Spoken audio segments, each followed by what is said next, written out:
अल्हम्दुलिल्लाहिल्लज़ी हदाना लिहाज़ा वमा कुन्ना लिनहतदिया लौला अन हदाना अल्लाह लक़द जाअत रुसुलु रब्बिना बिल-हक़्क़ वस्सलातु वस्सलामु वत्तहिय्यतु वल इकराम अला नबिय्यिल मुस्तफ़ा व रसूलिहिल मुस्तफ़ा अल ख़ातिम लिमा सबक़ वल फ़ातिह लिमा ग़लक़ अल मुअलिनिल हक़्क़ बिल हक़्क़ अत्ताफ़े जैशातिल अबातिल वद्दामिग़े ज़ौलातिल अबालिल हबीबना अबिल क़ासिम मुहम्मद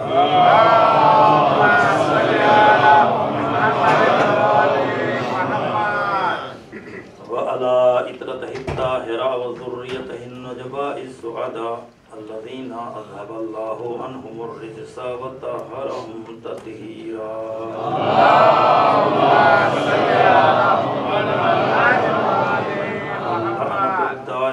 बाक़ियतो अला आदाइहिम व क़तलतिहिम व ग़ासिबी हुक़ूक़िहिम व मुनकिरी फ़ज़ाइलिहिम अश्शाकीन फ़ीहिम वल मुनहरिफ़ीन अन्हुम अजमईन अम्मा बअदु फ़क़द क़ाल अल्लाहु फ़िल क़ुरआनिल हकीम बिस्मिल्लाहिर रहमानिर रहीम व मन यब्तग़ि ग़ैरल इस्लाम दीनन फ़लन युक़बला मिन्हु व हुवा फ़िल आख़िरति मिनल ख़ासिरीन।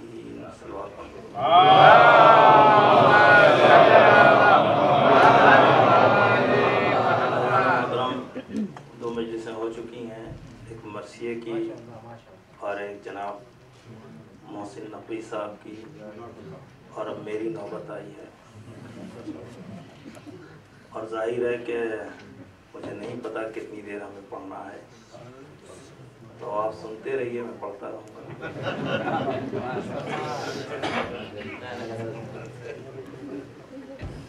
एक गुजारिश आप हज़रात से है कि हमारे बिरादर मोहतरम जनाब रोज़ साहब की खुश दामन अलील हैं, बीमार हैं, उनका नाम है फ़रोग़ ताज बेगम, और सब उनकी सेहतियाबी के लिए 5 बार मिलकर अम्मा युजीब का अमल करें सलवात के साथ।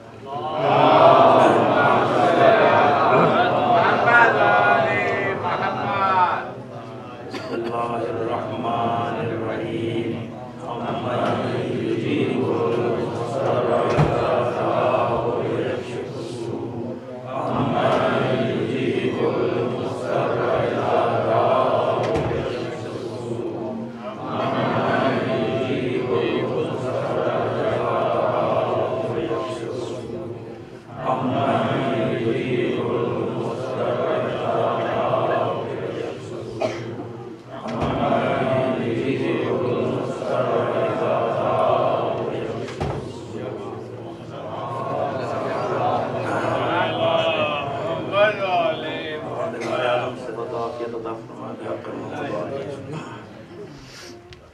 मुज़्तरा मोहतरम, कुरान करीम की जिस आयत को आपकी खिदमत में हदीय समात किया है,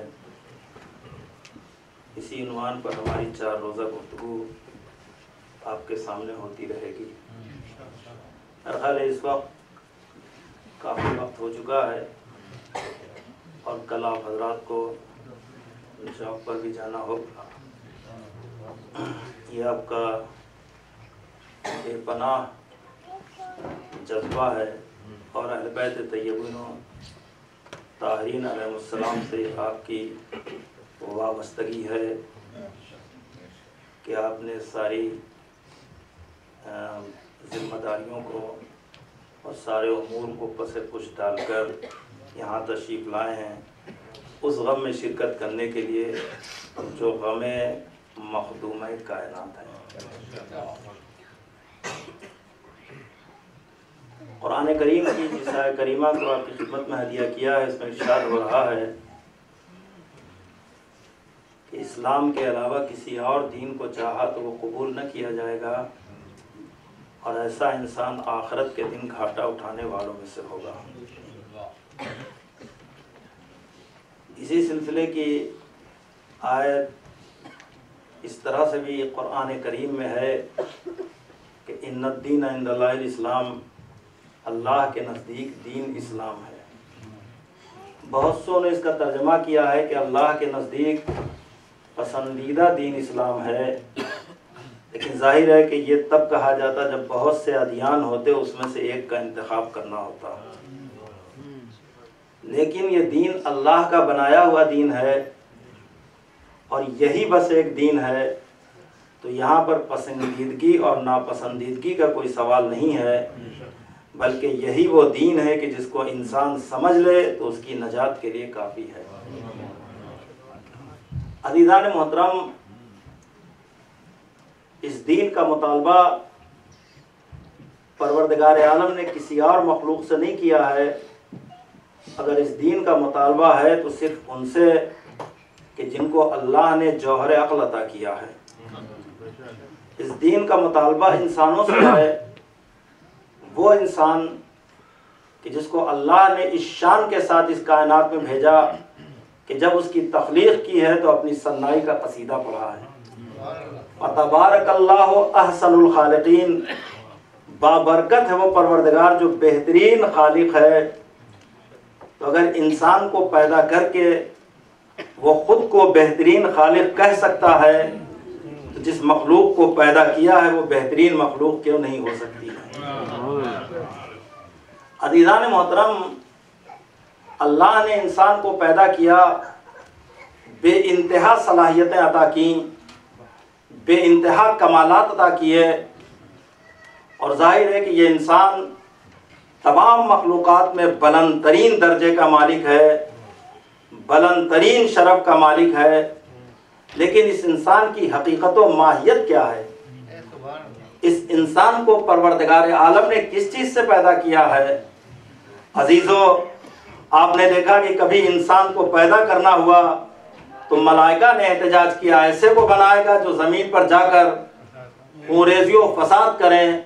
नहनो नुसब्बिहु बिहम्दिक व नुक़द्दिसु लक, हम तो तेरी तस्बीह करते हैं, हम तेरी तक़दीस करते हैं, हम ज़्यादा हकदार हैं कि ये ओहदा हमें दिया जाए।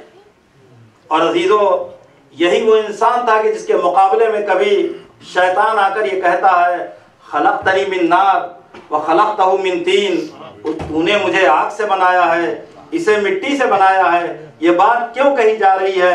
शैतान जैसा खबीस तरीन इंसान के मुकाबले में क्यों आया है? इसलिए कि वो समझता है कि हम इंसान से अफजल हैं। परवरदिगारा, अगर तूने इंसान को पैदा किया था तो किसी बेहतरीन शय से पैदा किया होता, ताकि ये हौसला न मलाइका के अंदर पैदा होता, न इब्लीस के अंदर पैदा होता, कोई भी मुकाबले में ना आता। मगर किस शय से अल्लाह ने इंसान को पैदा किया? मिट्टी से। मिट्टी क्या है? पस्तरीन मखलूक है। जब मखलूकात की दर्जा बंदी की जाती है तो पस्तरीन मखलूक का नाम जमादात मिट्टी है। मगर कमाल परवरदिगार तो देखें कि जो पस्तरीन मखलूक है उससे अजीम तरीन इंसान पैदा कर रहा है, और कह रहा खल्लाकियत का कमाल पहचानो कि अगर अजीम शय से अजीम इंसान पैदा करते तो ये कोई कमाल नहीं था। कमाल खल्लाकियत ये है कि पस्तरीन शय से अजीम तरीन मखलूक पैदा किया। अज़ीज़ान मोहतरम, आप मुलाज़ा फरमाएं कि अल्लाह ने खाक से, पस्तरीन शय है कि जिसको खाक कहते हैं, उसी शय खाक को परवरदिगार आलम ने कुव्वत नमू अता कर दिया, तो वो शय अपनी सतह से बुलंद होकर नबातात के दर्जे में आ गई। उसी नबातात को परवरदिगार ने कुव्वत एहसास अता कर दिया, तो नबातात से बुलंद होकर वो शय हैवानात के मरहले में और जानवरों की मंजिल में आ गई। और फिर उसके बाद उस शय को परवरदिगार आलम ने कुव्वत अक्ल अता कर दिया, तो तमाम मखलूकात से बुलंद हो गई। तमाम मखलूकात से बुलंद हो गई। अब उसके बाद परवरदिगार कहता है हमने सारे कमाल तुम्हें अता कर दिए हैं, अब ये तुम्हारा काम है। इसके बाद हमने तुम्हें आजाद छोड़ दिया है। अगर तुम चाहो तो अपने कमालात का इस्तेमाल करके बुलंद हो जाओ और चाहो तो कमालात से अलग होकर पस्त हो जाओ। तवज्जो करेंगे अजीजों, कमालात परवरदिगार ने अता किए। इंसानों ने अपनी अक्ल का इस्तेमाल किया, अपने कमालात को उन्होंने दुनिया के सामने पेश किया, तो ये मखलूक बुलंद होने लगी, बुलंद होने लगी, इतनी बुलंद होने लगी, इतनी बुलंद हो गई कि आसमान के सितारे भी खौफजदा हो गए, कहीं ये खाक की मखलूक महे कामिल न बन जाए। मगर उसी इंसान ने जब अपनी सलाहियतों का इस्तेमाल नहीं किया है, अपनी अक्ल को सही मानों में इस्तेमाल नहीं किया है, तो अपनी सतह से वो मखलूक पस्त होने लगी। इतनी पस्त हो गई, इतनी पस्त हो गई कि जमीन के खाक के जर्रे भी खौफजदा हो गए कि कहीं हमारी मिट्टी भी, कहीं हमारी इज्जत भी ये मिट्टी में न मिला दे। तो अज़ीज़ान मोहतरम, आपने पहचाना कि अल्लाह ने बेहतरीन मखलूक बनाया और इस बेहतरीन मखलूक को एक निज़ाम अता किया है जिसका नाम इस्लाम है। इस बेहतरीन मखलूक को परवरदिगार ने निज़ाम अता किया जिसका नाम इस्लाम है। दुनिया में न जाने कितने मज़ाहिब पाए जाते हैं, कितने अदियान पाए जाते हैं, अगर उनका हिसाब व किताब लगाया जाए तो उनकी तादाद शायद करोड़ों में चली जाए, उनकी तादाद शायद करोड़ों में चली जाए। लेकिन अजीजों, दुनिया के अदियानों मज़ाहिब और परवरदिगार के दीन में एक बुनियादी फर्क है कि दुनिया के जितने भी अदियानों मज़ाहिब हैं या किसी शख्स के एतबार से पहचाने जाते हैं या किसी जगह के एतबार से पहचाने जाते हैं। शख्स भी महदूद होता है, जगह भी महदूद होती है, तो जो शय महदूद हो वो कोई लामहदूद निज़ाम हमें नहीं अता कर सकती है। ये दीन अल्लाह का दीन है। जब ज़ाते परवरदिगार लामहदूद है तो उसका दीन कैसे महदूद हो सकता है। बस अज़ीज़ान मोहतरम, वो खालिक है जहां जहां उसकी मखलूक है सबसे मुतालबे दीन है। बस अज़ीज़ान मोहतरम, इसी दीन के लिए परवरदिगार आलम ने इंसान को खल्क़ किया और कहा हमने तुम्हें बेहतरीन मखलूक बनाया है, तो जिनके रुतबे हैं सेवा, उनको सेवा मुश्किल है। जाहिर कि जब हमने तुम्हें बुलंद बनाया है तो तुम्हारी बुलंदी का तकाजा ये था कि हम तुम्हें ऐसा निज़ाम दे दें ताकि तुम राह हक से हट न सको, जाद्दा हक से हट न सको। लिहाजा अज़ीज़ान मोहतरम, एक निज़ाम अता किया गया जिस निज़ाम का नाम इस्लाम है, जिस निज़ाम का नाम इस्लाम है। और फिर उसके बाद उस निज़ाम को यूं ही परवरदिगार ने नहीं दिया, बल्कि कहा हम इस निज़ाम के लिए ऐसे अफराद भेजेंगे कि जो इस निज़ाम को सही मानों में इस दुनिया में फैला सकें। इसलिए कि इस निज़ाम का सबसे बड़ा कमाल यह है कि दुनिया के जितने भी निज़ाम पाए जाते हैं उसमें सबसे बड़ा नक्श यह है कि अगर आप गलती करेंगे तो सजा है, मगर आप उस निज़ाम पर अमल करेंगे तो उसकी कोई जजा नहीं है। अमल की जजा नहीं है मगर गलती की सजा है। लेकिन ये कमाल है परवरदिगार का कि उसने जो निज़ाम दिया है, उसने कहा गलती की सजा तो है मगर हम तुम्हें अमल की जजा भी देंगे। और उसने जब जजा मुअय्यन की है तो इस तरह से मुअय्यन की कि एक गलती करोगे तो एक ही सजा है, मगर एक नेकी करोगे तो हम 10 गुना जजा कम से कम तुम्हें देंगे। और ये सिलसिला न जाने कितना होगा, तुम सोच भी नहीं सकते हो। तो ये किसके लिए निज़ाम आया है?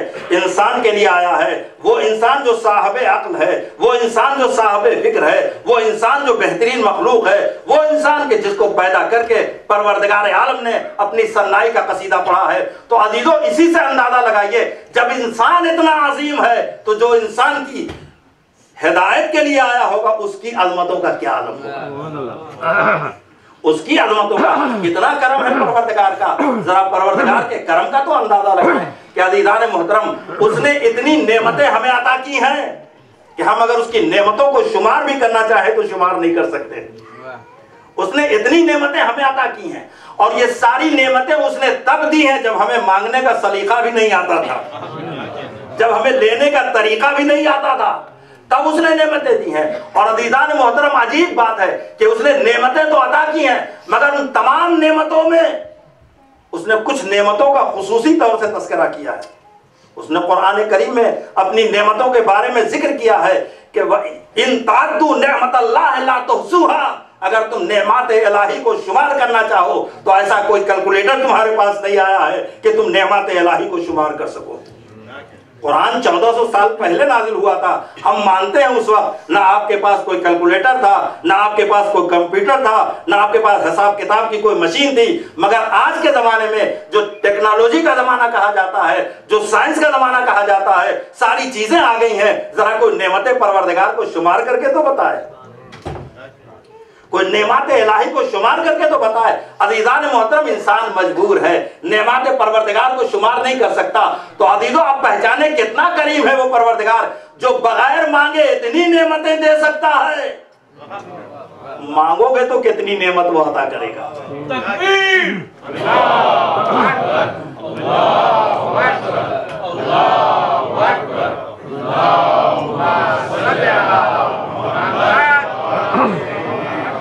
उसने हमारे सामने तारीख इंसानियत रखी है, उसने हमारे सामने तारीख इंसानियत रखी है। पहचानो हमने इंसान को किस किस मरहले से गुजारा है। मैंने जिस आयत की आपकी खिदमत पे तिलावत की है अभी, उसी आयत में इब्तिदाअन इरशाद होता है कि हमने इंसान को पैदा किया। लक़द खलक़नल इंसान फ़ी सुलालतिन मिन तीन, हमने इंसान को खनकती हुई मिट्टी से पैदा किया है। सुम्मा जअलनाहु नुत्फ़तन फ़ी क़रारिन मकीन, उसके बाद हमने इसको नुत्फ़ा बनाया है। सुम्मा जअलना नुत्फ़ता अलक़तन फ़ख़लक़नल अलक़ता मुज़ग़तन फ़ख़लक़नल मुज़ग़ता इज़ामन फ़कसवनल इज़ामा लहवन सुम्मा अंशअनाहु ख़ल्क़न आख़र फ़तबारकल्लाहु अहसनुल ख़ालिक़ीन। हमने किस मरहले से इंसान को बुलंद किया है कि इंसान पहले मरहले में मिट्टी था, दूसरे मरहले में नुत्फ़ा था, तीसरे मरहले में ये जमा हुआ खून था, और अज़ीज़ान मोहतरम ये अलका बना, ये मुज़ग़ा बना। उसके बाद हमने हड्डियों को पैदा किया, हड्डियों पर हमने गोश्त को चढ़ाया है, और फिर उसके बाद हमने उसके अंदर रूह फूंक दी है। ये है एक तारीख़ इंसानियत। और कुरान करीम में फिर इंसान की एक दूसरी तारीख भी बयान कर रहा है कि पहचानो हल अता अलल इंसान हीन मिन अद-दहर लम यकुन शैअन मज़कूरा। ये वो इंसान है कि एक जमाना वो भी था कि जब ये काबिल तस्करा नहीं था। आज बड़ा दावा है हम इसके खालिक हैं, हम इसके खालिक हैं, हम इसके खालिक हैं। अजीजों, इसे खालिक नहीं कहते, खालिक उसे कहते। पहचाने साने और खालिक का फर्क क्या है। मौजूदा चीजों को मुरतब करके एक शक्ल दे देना, ये सनात तो है मगर खिलकत नहीं है। और ऐसा करने वाले को साने तो कहेंगे, खालिक नहीं कहेंगे। खालिक तो उसे कहते हैं जो नहीं था, उसको आदम से वजूद अता कर रहा है।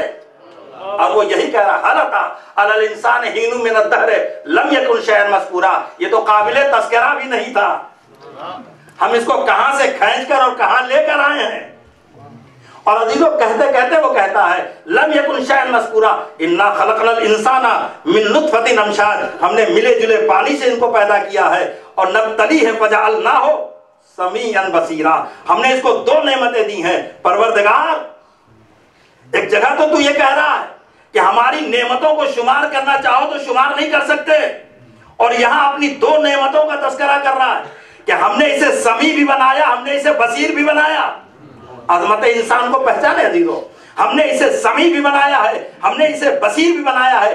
दो नेमतों का तस्करा किया। खुदा की कसम, अल्लाह की नेमतों को कोई शुमार नहीं कर सकता। आप देखें, ये बातें तो बच्चे भी जानते हैं, हम सब जानते हैं कि हमारी जिंदगी का दारो मदार इन्हीं दो सांसों पर है जो आती है और जाती है।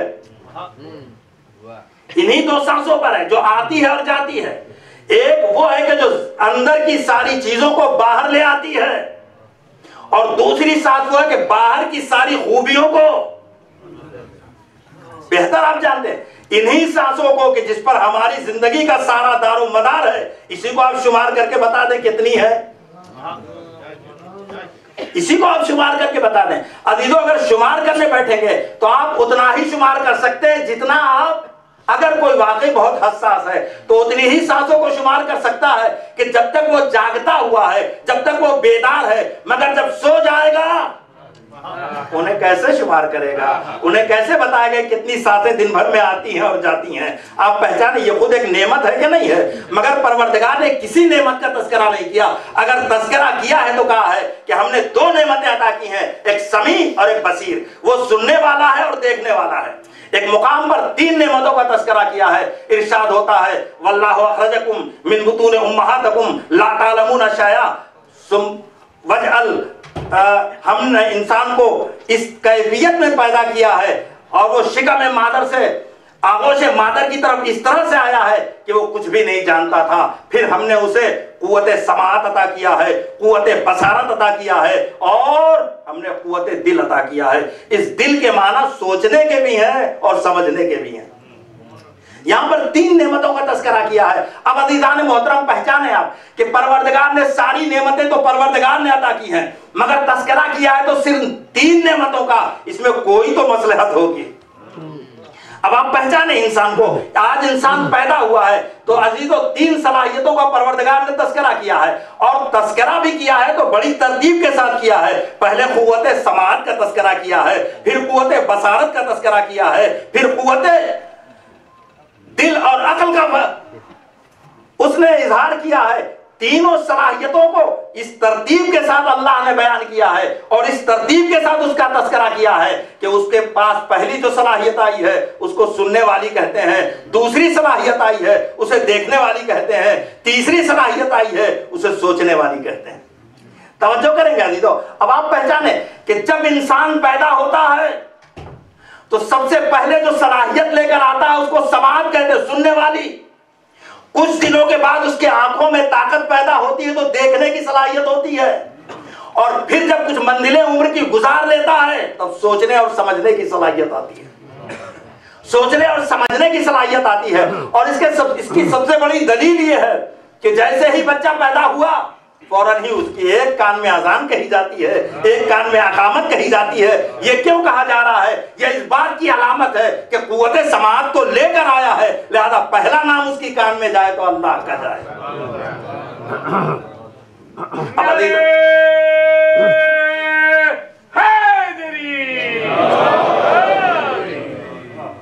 उसके बाद कुछ दिनों के बाद उसके अंदर देखने की सलाहियत पैदा हो जाती है, और फिर कुछ दिनों के बाद सोचने और समझने की सलाहियत पैदा हो जाती है। और जब सोचने और समझने की सलाहियत पैदा हो जाती है तो अब इस्लाम उससे मुतालबा करता है कि देखो इस पर अमल करो और इस पर अमल न करो। इस पर अमल करोगे तो हम जज़ा देंगे, इस पर अमल करोगे तो हम सजा देंगे, इस पर अमल न करो हम इसकी भी जज़ा देंगे, इस पर अमल करोगे तो इसकी भी जज़ा देंगे। तवज्जो करेंगे अजीजों। मैं जो गुजारिश आपके सामने करना चाहता हूं, शायद मैं अपनी तमहीद को स्टेबल कर लूं तो उसके बाद वो बात आपके सामने पेश कर दूं। अजीजों मुलाहाजा फरमाएं, अब जब समझने की कुव्वत पैदा हो गई, जब सोचने की कुव्वत पैदा हो गई तो अल्लाह ने उससे मुतालबा किया कि तुम्हारे ऊपर तकलीफ शरई वाजिब है। अब हमारे यहाँ फिक़्ह की किताबों में लिखा हुआ है कि लड़कियां 9 साल की होती हैं तो उन पर शरई तकलीफ वाजिब हो जाती है, लड़के 15 साल के होते हैं तो उन पर वाजिब होती है। आज हमारा मुआशरा ये एतराज हम पर कर रहा है और ये कहता है ये कौन सा निज़ाम आदल है कि जो कमजोर है, जो कमजोर है उस पर फौरन ही शरई अहकाम नाफिज हो गए, और जिनको मजबूत बनाकर हमने पैदा किया है उसको काफी देर के बाद 6 साल के बाद अजीजों ये हमारी सोच, ये हमारी फिक्र है, ये हमारी सोच है, ये हमारी समझ है, मगर याद रखें हमारा नजरिया अलग है और नजरिया इस्लाम अलग है।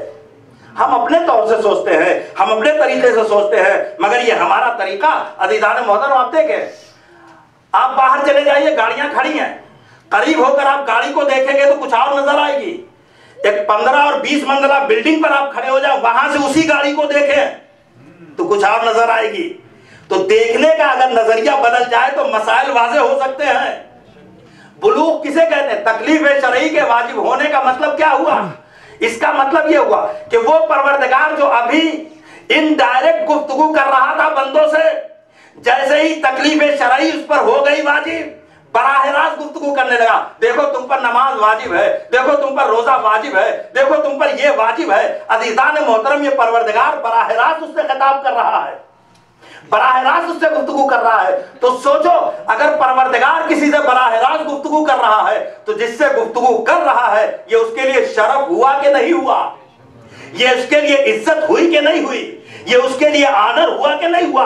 अब पहचानो कि 6 साल पहले जो शरफ परवरदिगार आलम ने लड़कियों को अता किया है, 6 साल के बाद वो शरफ लड़कों को हासिल होगा। ये है इस्लाम का निज़ाम, ये है तरीक़े दीन। और अज़ीज़ान मोहतरम, तो परवरदिगार आलम ने अपनी नेमतें इंसानों पर निछावर कर दी हैं और कहा हमने तुम्हें ये नेमतें अता की हैं, हमने तुम्हें ये सलाहियतें अता की हैं। तो आप पहचाने जब इंसान इतना अजीम है तो जो इंसान की हिदायत के लिए आया होगा उसकी अजमत का क्या आलम होगा, उसका मुकाम कितना बुलंद होगा। और यही सबब है कि पहले मरहले में जनाब आदम रसूल नहीं है, उलुल आज़्म नहीं है, मगर उनका तस्करा कुरान करीम में तफसील के साथ मिलता है। क्यों मिल रहा है ये तस्करा? ताकि पहले मरहले में पहचान लो इंसान की अजमत क्या है और इंसान का मुकाम क्या है।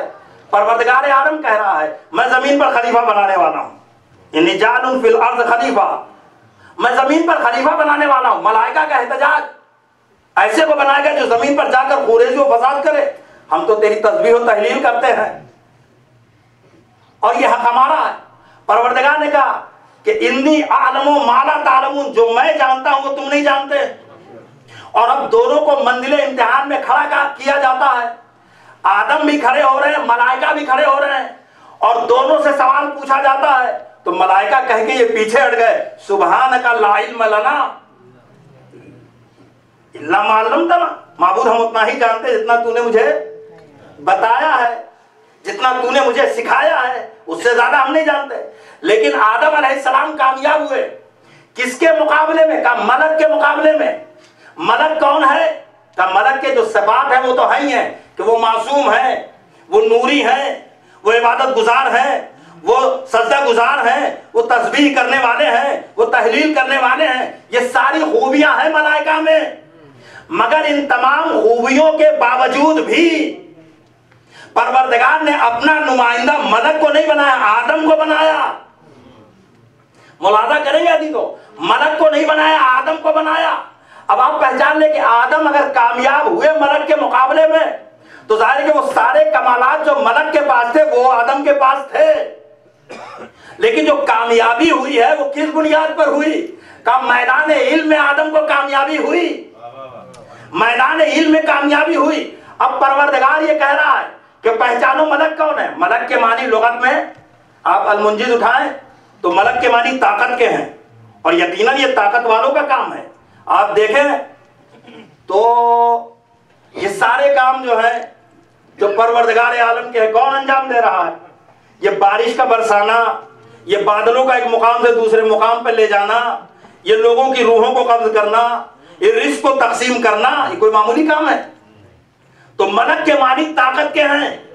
मगर जब ये मुकाम इल्म में पीछे रह गए तो परवरदिगार ने कहा फैज़ा सवैतहू व नफ़ख़्तु फ़ीही मिन रूही फ़क़ऊ लहू साजिदीन, जैसे ही मैं पैकर तैयार करूं उसके अंदर रूह फूंकूं तुम सब के सब सजदे में गिर जाना। तो अज़ीज़ान मोहतरम सारे मलाइका ने सजदा किया सवाए इब्लीस के। तो ये मलाइका किसका सजदा कर रहे हैं? ये मलाइका आदम का सजदा नहीं कर रहे हैं बल्कि सारी ताकतें इल्म के सामने सजदा रेज़ हैं, सारी ताकतें इल्म का सजदा कर रही हैं। तो अब आप पहचाने जब पहले मरहले में आदम को इतना परवरदिगार ने बुलंद किया तो जो फख्रे आदम होगा उसका मुकाम क्या होगा, उसकी मंजिल क्या होगी। यही सबब है अजीजों कि हुजूर सरवरे कायनात जो खुलासे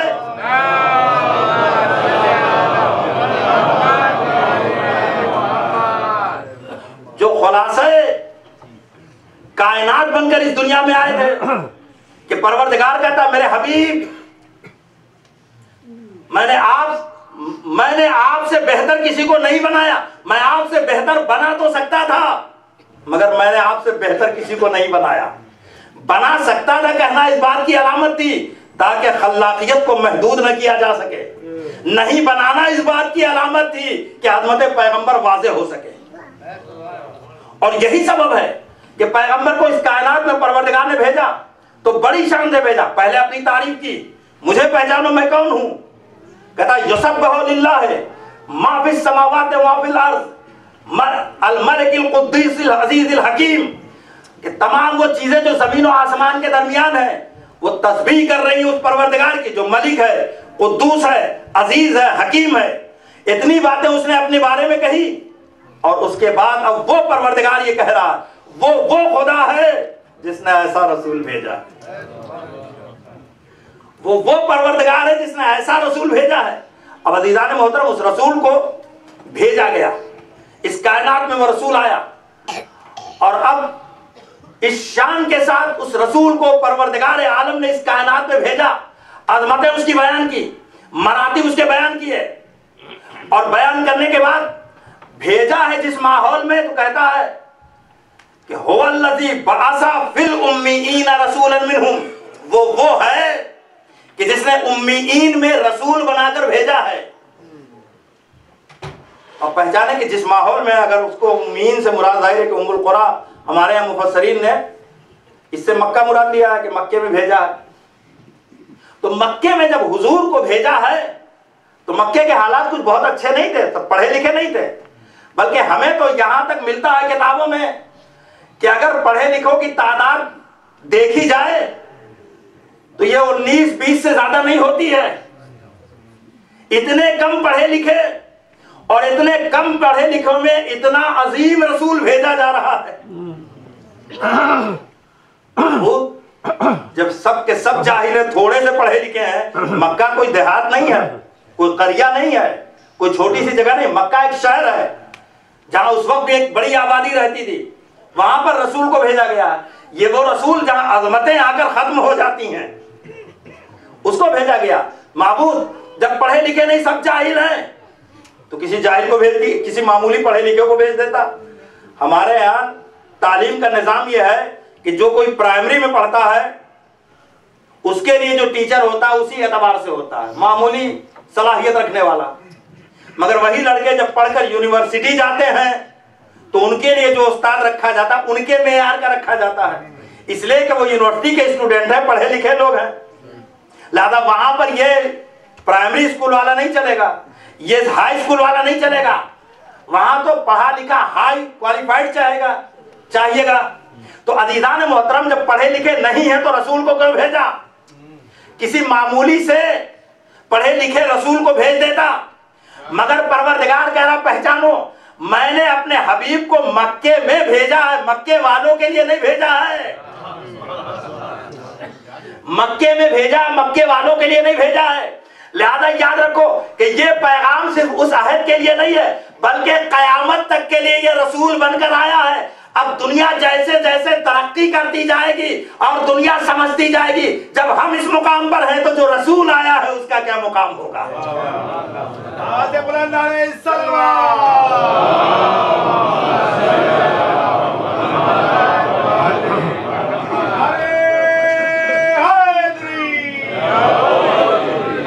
पैगंबर इस्लाम को जो मौजज़ा अता किया गया है, मौजज़ा इल्म अता किया गया, कुरान पैगंबर पर नाज़िल किया गया, और हुजूर मक्के में तशरीफ लाए।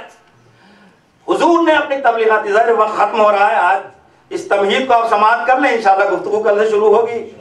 हुजूर तशरीफ लाए मक्के में, मक्के का माहौल 40 साल तक खामोश रहे, और 13 साल तक हुजूर ने जो ज़ाहिरन तबलीग की है उसमें हुजूर ने कभी कोई तलवार नहीं उठाई, लोगों को अपने अखलाक को, अपने किरदार की तरफ मुतवज्जे करते रहे। सताया गया, बद्दुआ नहीं की, उसके हक में दुआ की। बूढ़ी बूढ़ी औरतें कि जिनके पास अब समझने के लिए कुछ भी नहीं रह गया, उनको अपने किरदार से हुजूर ने अपने दीन की तरफ मुतवज्जे किया। अब मुलाजा करें तो किरदार पैगंबर आप देखें मदीने में। अब वही पैगंबर जब मक्के में आया, अपने अखलाक को नुमाया किया, और खुदा की कसम ये किरदार पैगंबर का मौजज़ा है कि वो अखलाक पेश किया, वो किरदार पेश किया, वो आला तरीन किरदार पेश किया कि जब हुजूर ने आलाए कलमतुल हक बुलंद किया और अल्लाह की वहदानियत का ऐलान किया, तो मक्के वालों ने सारे इल्जाम तो पैगंबर पे लगाए, मगर किसी ने मानल्लाह पैगंबर को झूठा नहीं कहा। तवज्जो करेंगे ये, आप साहिर हैं, आप मजनून हैं, आप शायर हैं, सब कहा, मगर किसी ने झूठा नहीं कहा। पैगंबर भी मुतमईन थे कि बाकी सारे इल्जाम वक्त के साथ साथ धुल जाएंगे, मगर कहीं खुदा न खास्ता किरदार पर झूठ का कोई इल्जाम आ गया तो मसला सिर्फ हमारी जात का नहीं था, दीन इलाही का मसला था। लिहाजा पैगंबर इस्लाम ने वो साफ और शफाफ किरदार मक्का मुकर्रमा में पेश किया कि सब कुछ कहा गया मगर माज़अल्लाह उनको झूठा नहीं कहा गया। और अब वही पैगंबर जो 13 साल मक्के में रहा, हिजरत करके मदीने की तरफ आता है। लोग ये समझते हैं कि जान के खौफ से पैगंबर ने हिजरत किया है। अगर अजीजों जान के खौफ से पैगंबर हिजरत करते तो हर मैदान के से भागने वालों को मुहाजिर कहा जाता। पैगंबर ने जान के खौफ से हिजरत नहीं की, उसके पीछे पूरी तारीख है कि मदीने में मुसलमान छलक रहे थे और उनका इसरार भी था कि आप आइए, हुक्म खुदा भी था आप जाइए। पैगंबर जाने वाले थे, मक्के वालों को पता चला जाने वाले हैं, रात की तारीकी में पैगंबर को कत्ल करने के लिए आए। मगर इसे क्या किया जाए कि जिसकी हिफाजत परवरदिगार करता है उसे कोई गजब नहीं पहुंचा सकता। और अब पैगंबर मक्के से मदीने तशरीफ लाए। यह अजीब लतीफा है कि 13 साल तक मक्के में रहे, कोई जंग नहीं की, और अब मदीने में आए तो वही मक्के वाले मक्के से मदीने हुजूर से जंग करने आए हैं। उसका सबसे बड़ा सबूत यह है कि जितनी जंगें हुई है सब मदीने के आसपास हुई है, मदीने से बाहर नहीं हुई है। मदीने के आसपास होना इस बात की अलामत है। पैगंबर जंग करने नहीं गए थे, लोग आए थे पैगंबर से जंग करने। अब ये न कहना कि इस्लाम तलवार के जोर से फैला है, इस्लाम तो किरदार पैगंबर के जोर से फैला है। हुजूर मदीने पहुंचे और फौरन ही पहली जंग है जिसको जंगे बद्र कहते हैं। जंगे बद्र में कम से कम 313 मुसलमान थे, 313 मुसलमान थे, और उसके बावजूद भी पैगंबर को मैदान जंग तक जाना पड़ा, उसके बावजूद भी। और किससे जंग हो रही है? ये कोई और नहीं है, मक्के वाले हैं। तो मक्के वालों से कहना चाहता हूं, यही पैगंबर 13 साल तक तुम्हारे दरमियान रहा, वहां जंग क्यों न किया और यहां जंग करने क्यों आ गए? तो उनका एक ही जवाब है कि ऐसा नहेब अबू तालिब हम पर छाया हुआ था कि हमारी हिम्मत न हो सकी कि अब्दुल्लाह के यतीम से जंग करते। और अब जब अबू तालिब का साया सर से उड़ गया और पैगंबर ने मदीने की तरफ हिजरत की तो वही मक्के वाले आकर पैगंबर से जंग कर रहे हैं। और सूरत हाल मदीने की यह है कि पैगंबर के पास 313 मुसलमान जमा हो चुके हैं। तो अब हमें कहने दीजिए कि 313 मुसलमान मिलकर पैगंबर को वो प्रोटेक्शन न दे सके जो तनहा अबू तालिब ने मक्के में अदा किया था।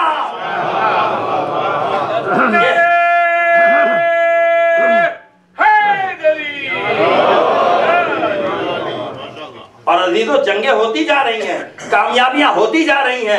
परवरदिगार कसीदा पढ़ रहा, लक़द नसरकुमुल्लाहु बिबदर, हे पैगंबर हमने आपको बदर में कामयाबी अता की, हमने आपको उहद में कामयाबी अता की, हमने आपको खंदक में कामयाबी। अजीज़ान मोहतरम ये कामयाबियां पैगंबर को मिल रही हैं, मगर उसने ये तो कहा कि हमने तुम्हें कामयाबी अता की, हमने तुम्हें फतह अता की।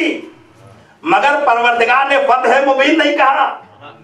फतह मुबीन तो तब कहा जब पैगंबर मक्के में जा रहे थे और जब करीब मक्का पहुंचे हैं, एक बहुत बड़ा लश्कर देखा जो पैगंबर के साथ है। अबू सुफियान ने तो एक बार जनाब अब्बास से कहा कि तुम्हारे भतीजे ने बहुत बड़ा लश्कर तैयार कर लिया है, तुम्हारे भतीजे ने बहुत बड़ी हुकूमत बना ली है। जनाब अब्बास ने कहा ये हुकूमत नहीं है, ये नबूवत है। नबूवत और हुकूमत के फर्क को पहचानो। और अज़ीज़ान मोहतरम अब उसके बाद मरहला था सुलह का कि बात सुलह पर, इसलिए कि ताकत देखकर वो डर गया, कहा सुलह कर लीजिए फिर बाद में आइएगा मक्के में। अजीजों सुलह हो रही है, तारीख ने लिखा है कि पैगंबर ने दब के सुलह किया और यहां तक कि मुसलमानों में शुकूक व शुबहात इतने बढ़े कि कहने वाले ने यहां तक कह दिया जितना शुबहा आज आपकी नबूवत पर हुआ है इतना पहले कभी नहीं हुआ था। पहले भी तो होता था मगर इतना नहीं जितना आज हुआ है। तो अजीजों आप पहचाने ये कैसे कलमा गो थे। मैं कल आपकी खिदमत अर्ज करूंगा कि जो कलमा पढ़ते हैं और मुसलमान हो जाते हैं ये कैसे मुसलमान हैं। तो अजीजों आज शक किया जा रहा पैगंबर की रसालत पर, का जितना आज हुआ इतना पहले नहीं हुआ था। और खुदा की कसम अगर आप देखें बज़ाहिर तो ऐसा ही लगता है कि जो वो कहता चला जा रहा है पैगंबर उसको मानते चले जा रहे हैं। अगर हमारा अकीदा और हमारा ईमान दरमियान में ना हो तो मसाइल पैदा हो सकते हैं। हम तो एतबार करते हैं पैगंबर पे, हम तो एतबार करते हैं इस्मत व तहारत पे, लिहाजा हमें कोई शक नहीं। नुमाइंदा उधर का आता और कहता सुलह कर लीजिए, कहा ठीक है सुलह हो जाए। मौलाए कायनात से कहा सुलहनामा लिखो। अली ने लिखना शुरू किया, कहा या अली लिखो बिस्मिल्लाह रहमान रहीम। कहा इसे नहीं मानते, काटिए इसे। कहा क्या लिखवाना चाहते हो? कहा लिखिए बिस्म का अल्लाहुम्मा। कहा या अली इसे काटो और लिखो बिस्म का अल्लाहुम्मा। अली ने लिखा, उसे कलम जद किया और वहां पर बिस्म का अल्लाहुम्मा लिखा। कहा सुलहनामा लिखो मिन मोहम्मद इब्ने रसूल मिन मोहम्मद रसूलिल्लाह। अजीब जुमला कहता है, अगर हम आपको रसूल मानते तो आपसे जंग ही क्यों करते? लिहाजा इसे काटिए और यहां पर लिखिए मोहम्मद बिन अब्दुल्ला। रसूल वो कहता जाता है, रसूल मानते जाते हैं। एक बार कहा या नहीं काटो, मोहम्मद बिन अब्दुल्ला लिखो। मौलाए कायनात ने कहा या रसूलल्लाह ये फरीजा आपको अंजाम देना होगा, ये फरीजा आपको अंजाम देना होगा, इसलिए कि मैं हूं नबूवत का गवाह, आप हैं नबूवत के दावेदार।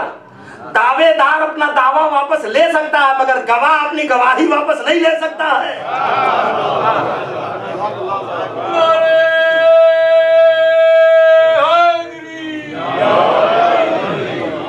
लिहाजा वहां पर पैगंबर इस्लाम ने लिखा मोहम्मद बिन अब्दुल्ला। तो मुसलमानों अगर तुम्हारे पास सुलह की तारीख है तो वहीं से समझ लो कि पैगंबर ने लिख के बताया कि मैं पढ़ना भी जानता हूं और लिखना भी जानता हूं। अब देखो हुआ क्या, जैसे ही सुलहनामा मुरतब, उसमें कुछ शर्तें थी। मिन जुमला शर्तों को एक शर्त यह भी थी कि मदीने से अगर कोई भी मक्के गया तो मक्के वाले उसे कैदी बनाकर अपने पास रख लेंगे, वापस नहीं करेंगे। और मक्के का कोई भी मदीने आया काफिर तो फौरन उसे रिहा कर दिया जाएगा। पैगंबर ने इस शर्त को मान लिया। दुनिया ने बाद में समझा कि इसमें रमज़े इलाही क्या है, इसलिए कि मदीने वाले जब वहां जाते थे कैदी बनकर तो वो कैदी नहीं थे, वो तो मुबल्लिग़े इस्लाम बन गए थे। कैद खाने में बैठकर मक्के वालों को इस्लाम की तालीम दे रहे थे। और जब मक्के का कोई काफिर मदीने आता था तो फौरन वापस करते थे ताकि ईमान में कुफ्र की आमेजिश न हो सके। नतीजा यह हुआ कि पैगंबर जब मक्के पहुंचे हैं तो पूरा मक्का मुसलमान हो चुका था। अजीजों ये काहे का, किस वजह से ऐसा हुआ है? ये सुलह की वजह से। यही सबब है कि जैसे ही सुलहनामा मुरतब हुआ है, आयत कुरानी आती है कि हमने आपको फतह मुबीन अता किया है, हमने आपको फतह मुबीन अता किया है। तो अजीजों इस्लाम में अगर फतह मुबीन हासिल हुई है तो ये जंग के जरिए से नहीं बल्कि सुलह के जरिए से। तो अगर पैगंबर की सुलह फतह मुबीन बन सकती है तो नवासा पैगंबर की सुलह फतह मुबीन क्यों नहीं हो सकती? इन्ना फतहना लगा फतहन मुबीना, हमने आपको खुली हुई फतह अता की है, फतह मुबीन अता किया है। तो अज़ीज़ान मोहतरम, और यही किरदार भी पैगंबर का। 13 साल मक्के में रहे मगर कोई जंग नहीं है, 10 साल मदीने में रहे, मुसलसल पैगंबर को जंगों में मुब्तला किया गया। और आपने देखा कि दोनों शहजादे भी उसी तरह के हैं। एक शहजादा वो है जिसने पूरी जिंदगी में कोई जंग नहीं की, एक शहजादा उस किरदार पैगंबर का मालिक है कि करबलाए मुअल्ला तक गया। तो अज़ीज़ान मोहतरम, पैगंबर इस्लाम ने ये कामयाबी सुलह के जरिए से हासिल की। अब इमाम हसन का जमाना आता, वो सारी तारीख आपके सामने है और आप सुनते रहते हैं। इमाम हसन अलैहिस्सलाम का जमाना आया और ये वो दौर है कि मौलाए कायनात को शहीद कर दिया गया। जब तक वो रहे हुकूमत में मुसलसल रेशा दवानियां होती रही, शोरिशें सर उठाती रही, एक के बाद एक जंग में मुब्तला किया जाता रहा, यहां तक कि उसके बाद भी चैन ना आया तो इमाम अली को शहीद कर दिया गया। उसके बाद इमाम हसन के हाथ में हुकूमत आई तो अजीजों हालात इतने खराब हो गए थे। बहुत से ऐसे जो कहते हैं कि इमाम हसन मादल्ला उस तरह के नहीं थे जैसे इमाम हुसैन थे। ये वो कहते हैं कि जिनको इस्लाम से कोई राबता नहीं है, वरना हदीस पैगंबर ये है कि अल हसन वल हुसैन इमामान कामा औ कादा, हसन और हुसैन दोनों इमाम हैं, चाहे बैठ जाए चाहे खड़े रहे। बैठने और खड़े होने का ये मतलब नहीं है कि जैसे आप बैठे हुए हैं कोई खड़ा हो जाए। बैठने का मतलब ये है कि सुनो करें तब भी इमाम है, जंग करें तब भी इमाम है। ये हदीस पैगंबर है। तो अब अज़ीज़ान मोहतरम, वो दौर इमाम हसन का आया कि हालात इतने खराब हो गए थे कि अगर इमाम मैदान जंग में जाते तो चंद अफराद सिर्फ रह गए थे जो खानवादे के थे, कुछ मुखलिसीन थे, और चंद अफराद के साथ जंग करते तो वो शहीद भी हो सकते थे। इमाम हुसैन भी शहीद हो सकते थे, फर्ज पे बात की जा रही है। जनाब अब्बास भी शहीद हो सकते थे, जनाब अली अकबर भी शहीद हो सकते थे। अब अजीजों, अगर ये सब शहीद हो जाते तो करबला कैसे रूनुमा होती, करबला कैसे रूनुमा होती?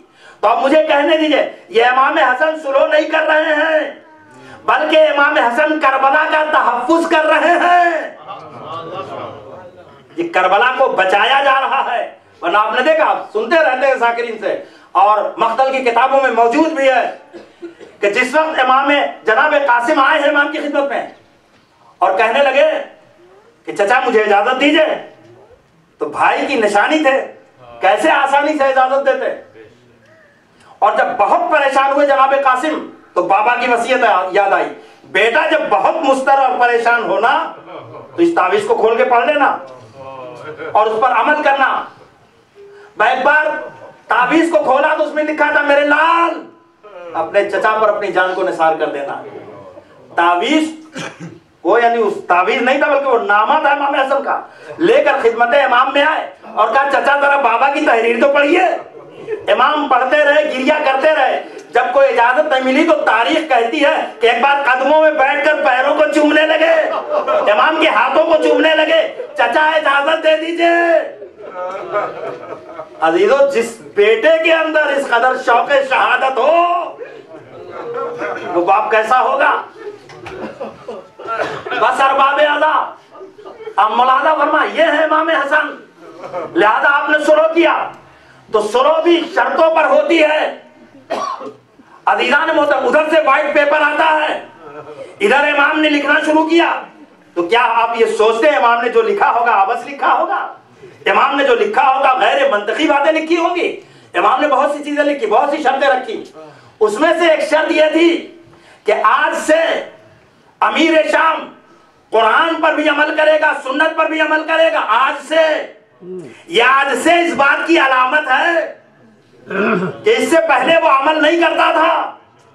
अगर वो शर्त की पासदारी करेगा तो अमल करेगा। उसने शर्तनामे को फाड़कर फेंक दिया, ये खुद उसने दलील फराहम कर दी, न पहले अमल करता था न आज के बाद अमल करूंगा। अब ये हादसा इस्लाम नहीं तो फिर क्या है कि जो न कुरान पर अमल करे न सुन्नत पर अमल करे, उसे क्या कहा जा सकता है। यानी मैं कहना ये चाह रहा हूं कि आपने देखा इतनी बड़ी कुर्बानी इमाम हुसैन ने दी है, और ये कुर्बानियों का सिलसिला जब करबला में खत्म हुआ तो अहले हरम की असीरी का सिलसिला शुरू हुआ, और ये जब शाम तक पहुंचा है तो वहां पर यजीद इस कदर मगरूर और मुतकब्बिर हो गया था कि वो सबके सामने ये कह रहा है, कहां है बद्र और उहद के मख्तूलीन, आज हमने उनका बदला अली के बेटे हुसैन से ले लिया। यानी हुसैन ने अपनी कुर्बानियों से यजीद को उस मुकाम पर पहुंचा दिया कि यजीद को ऐलान करना पड़ा कि मैं नुमाइंदा हक नहीं, नुमाइंदा कुफ्र हूं, मैं काफिरों और मुशरिकों का नुमाइंदा हूं। जो काम इतनी कुर्बानियों के बाद अंजाम दिया गया हो उसको मेरे मौला इमाम हसन ने अपनी तहरीर के जरिए से वादे कर दिया कि देखो ये क्या है और इसकी हकीकत को पहचानो। अज़ीज़ान मोहतरम, सुलह करके एक तरफ आप बैठ गए, अब तो चैन आ जाना चाहिए था। मैं क्या अर्ज करूं, वक्त नहीं है, खत्म हो गया मेरा वक्त। मैं आपके सामने कुछ वाकयात रखना चाहता था, लेकिन इतना कहना चाहता हूं कि मेरे इमाम जिन्होंने दीन की खातिर, शरीयत मुकद्दस के खातिर, अल्लाह के इस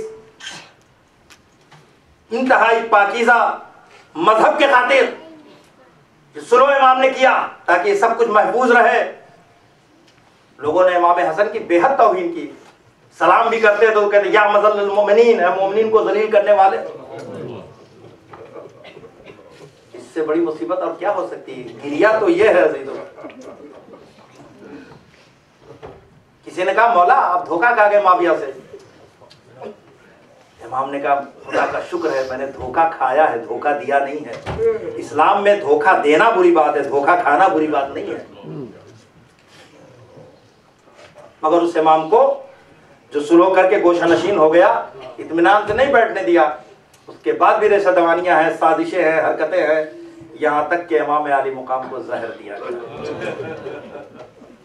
किसी और ने नहीं दिया, घर में रहने वाली उस ज़ौजा ने दिया जिसको ज्यादा बिलसवस कहते हैं। ये ऐसा मोहलिक जहर था अजीजों, जनाब ज़ैनब देख रही है कि भैया के जिगर के टुकड़े लगन में गिर रहे हैं। हाय मेरी शहजादी भी कैसी शहजादी है कि आज यहाँ अपने भैया के जिगर के 72 टुकड़े देख रही हैं और करबला में अपने भैया के चाहने वालों के 72 जनाजे देख रही हैं। अरबाब अदा हालात बिगड़ते जाते हैं, इमाम की वसीयत और नसीहत का सिलसिला शुरू हो जाता है और एक वो भी वक्त आता है कि हम बगैर इमाम के हो जाते हैं। जनाब कासिम यतीम हो जाते हैं, इमाम हुसैन और जनाब अब्बास और मोहम्मद हनफिया बगैर भाई के हो जाते हैं और अरबाब अदा ज़ैनबो में कुलसूम बगैर भाई के हो जाती हैं। अरबाब अदा मेरा मौला इस दुनिया से रुखसत हो गया, मेरा मौला इस दुनिया से चला गया। एक बार गुस्ल कफन के मराहिल तय हुए, जब गुस्ल कफन दिया जा चुका तो जनाजा तैयार हो गया, जनाजे की तशरीह हो रही है, जनाजे को लेकर कब्र रसूल की तरफ चले। वसीयत के मुताबिक एक बार हुजूम हो जाता है, जनाजे पर तीर बरसाए जाते हैं। इमाम ने जनाब अब्बास को रोका, मोहम्मद हनफिया को रोका, एक बार जनाजे के रुख को जन्नतुल बकी की तरफ मोड़ दिया। ए अरबाब अदा, अब जो इमाम ने देखा तो क्या देखा कि मेरे भाई के जनाजे पर तीर है। अजीजों आप जब जनाब ज़ैनब ने देखा तो क्या देखा कि मेरे भैया के जनाजे पर तीर है। ए ज़ैनब मेरा सलाम हो बीबी, आप पर एक भाई के जनाजे पर आपने तीर देखा और एक भाई का नाशद तीरों पर मुअल्लक था। यही तो इमाम आली मुकाम अपनी ज़ियारत में कहते हैं और रोते हैं, ए मेरे जद्दे मजलूम, आप पर मेरा सलाम है कि आपका जनाजा न ज़ीन पर था न जमीन पर था। जज़ाकुमुल्लाह खैरा। बस अरबाब अदा एक बार जनाजे को बकी में दफन कर दिया जाता है, जनाजे को बकी में दफन कर दिया जाता है और उसके बाद घर की तरफ वापस आते हैं। अजीजों जनाब उम्मे फरवा को ताज़ियत दी जा रही है, जनाब ज़ैनब को ताज़ियत दी जा रही है, जनाब कासिम को ताज़ियत दी जा रही है। अजीजों अभी तो गम एक है, गम गुसार बहुत हैं, अभी तो मुसीबत एक है, मुसीबत में शरीक बहुत से अफराद हैं। अजीजों तब क्या होगा जब गम बहुत होंगे, मनाने वाले बहुत कम होंगे। जज़ाकुमुल्लाह खैरा। बस अरबाब अदा ये वो मुकाम था कि जनाब इमाम हसन को एक बार सुपुर्द लहद कर दिया जाता है, मगर कम से कम इतना तो इत्मीनान है ज़ैनब को कि मेरे छोटे भैया ने मेरे बड़े भैया के जनाजे को दफन कर दिया। मगर हाय वो ज़ैनब क्या करे जो करबला में तल्लाए ज़नबिया से मंजर देख रही है कि मेरे भैया के जनाजे पर घोड़े दौड़ाए जा रहे हैं, इधर के घोड़े उधर है। बस अरबाब अदा जनाब इमाम हसन को दफन करने के बाद रिवायत मुझे नहीं बताती है कि कभी इमाम हुसैन ने ये कहा हो, ए भैया आपकी शहादत ने मेरी कमर को तोड़ दिया है, चारा राह को मजदूद कर दिया है। शायद इसलिए इमाम ने जुमला नहीं कहा कि अभी अब्बास जैसा भाई मौजूद है।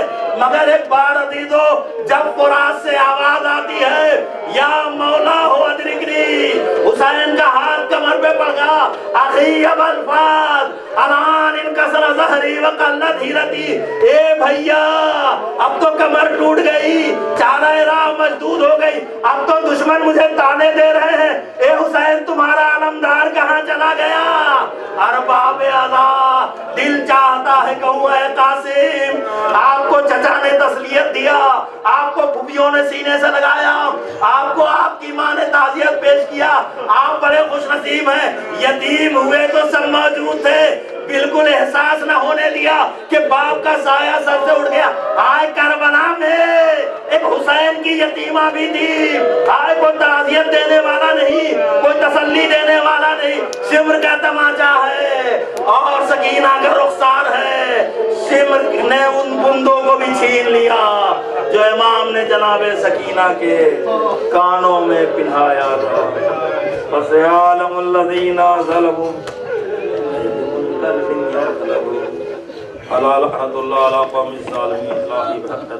मातमे हुसैन।